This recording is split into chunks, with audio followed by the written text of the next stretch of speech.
ของที่บริษัทบางงามบ่นี่อย่างเดียวน้ำเงี้ยว เนาะของที่บริษัทบางงามบ่ขี้มูกขี้หูขี้ตาบ่น้ำเลือดโลหิตหันน้ำเลือดเลือดเอา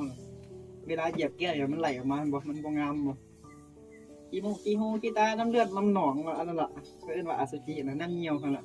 ขี้ห้องกันล่ะบริษัทบางงาม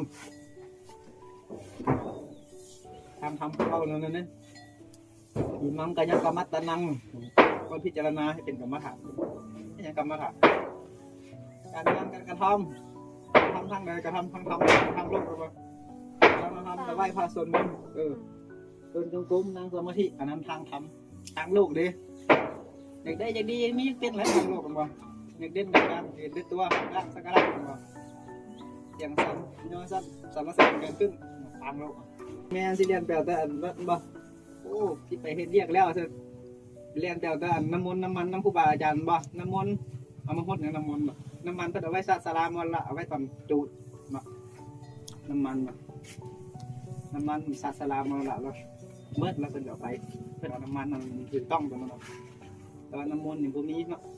บ่ขังก็จิตเฮาบ่ขังเนาะ สติสัจจะ